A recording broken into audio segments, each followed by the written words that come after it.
One of the things I love most about studying history is realizing just how many stories we've accepted without ever stopping to question them. We all know the basic version, for example, of what happened after the American Revolution. America won its independence. The Articles of Confederation supposedly failed because the federal government was too weak. Chaos followed, and thankfully, the Constitution came along and saved the country with a stronger central government.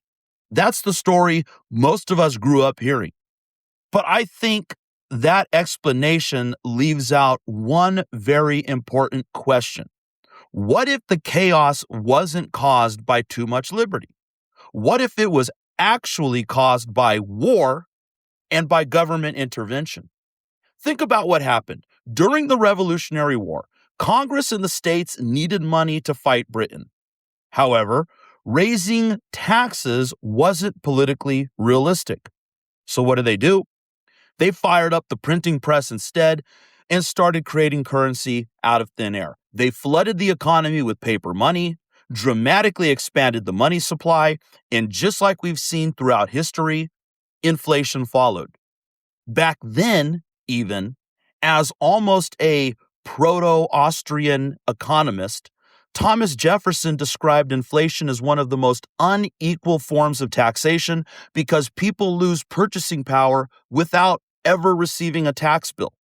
That's such a simple observation, but it's just as true today as it was in the 1780s. Inflation isn't some mysterious force of nature. It's not a hurricane or an earthquake. It's a policy choice. And when governments create more money than real wealth, somebody eventually pays the bill. Usually, it's working families, retirees, and people trying to save for the future, like young people. Anyways, back to the Revolutionary era. Money supply didn't just increase a little back then, it exploded. Within only a few years, paper money expanded by thousands of percent. That's not responsible financial management, no matter how you cut it. That's a monetary experiment that was almost guaranteed to end badly, doomed from the start. Then the war ended. Factories that had been built around wartime production suddenly had to compete with cheaper British goods again. Trade routes changed. Resources had to move back into industries consumers actually wanted. And that's never, of course, a painless process. Markets have to adjust after a major disruption. But instead of allowing those adjustments to happen naturally, governments continued intervening. More monetary policies, more banking privileges, more attempts to manage the economy. And here's a significant but often ignored economic lesson. Government interventions often create problems that later become the justification for even more government intervention. It's a pattern that shows up again and again throughout history. First comes the intervention. Then comes the unintended consequences. Then politicians promise they'll fix those consequences with another intervention. Before long, government has grown much larger than where it started. This is exactly what we saw with the excessive money printing during the Revolutionary era. Intervention begot intervention. And to this day, government intervention, begets more government intervention. And there were even more economic errors during this time from the Bank of North America and several early state banks. These institutions expanded credit beyond real savings and helped create an artificial boom. Businesses and investors believed there was more real wealth available than actually existed.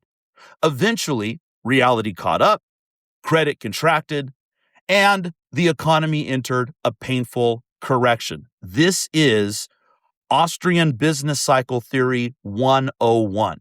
And anybody who lived through the painful 2008 housing recession knows exactly what's up here.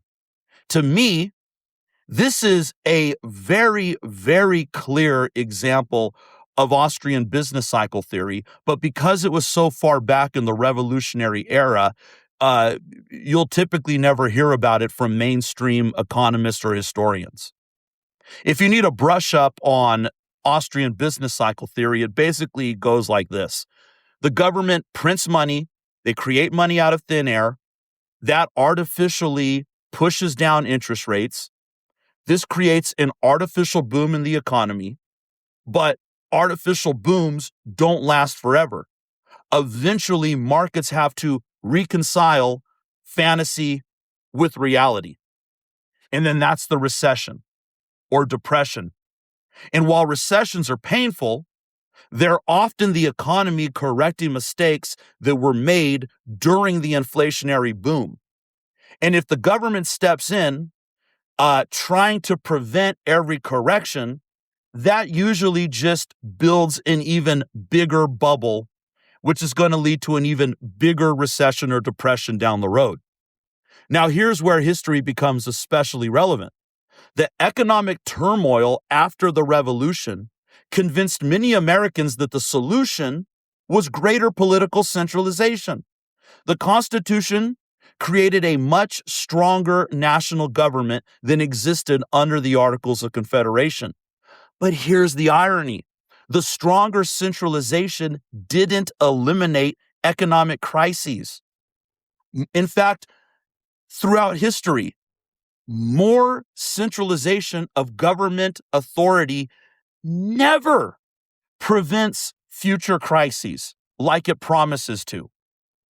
Going back to the post-revolutionary period, the United States experienced the Panic of 1819 only a few decades later, and the country has continued experiencing boom and bust cycles ever since.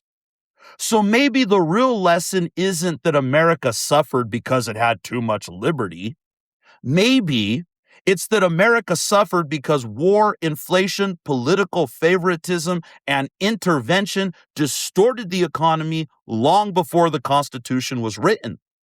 And honestly, I think that's a lesson we should remember today. When I look around, I see many of the same debates happening all over again. Massive federal deficits, inflation, central bank intervention, bailouts, corporate subsidies, government debt that's growing faster than the economy itself. The names have changed, the technology has changed, but human nature hasn't changed very much at all. For me, this reinforces something I've believed for a long time, and it's something you should understand if you're a defender of genuine free market capitalism. Free markets aren't perfect because people are perfect. Free markets are perfect, or as perfect as you can get. They work because they allow millions of imperfect people to coordinate voluntarily without concentrating enormous power into the hands of a few political decision makers. History repeatedly shows that concentrating economic and political power doesn't eliminate crises. More often than not, it simply changes who gets to create them. That's why I continue believing that sound money, like the gold standard, voluntary exchange, decentralized decision-making at the government level, and limited government overall offer a stronger foundation for long-term prosperity than inflation, central planning, and political favoritism ever will. And if nothing else, I hope this conversation encourages you, the listener, to go back and read more about this forgotten chapter of American history. Because sometimes the most important lessons aren't found in the events everyone remembers. They're found in the chapters and details most people skipped.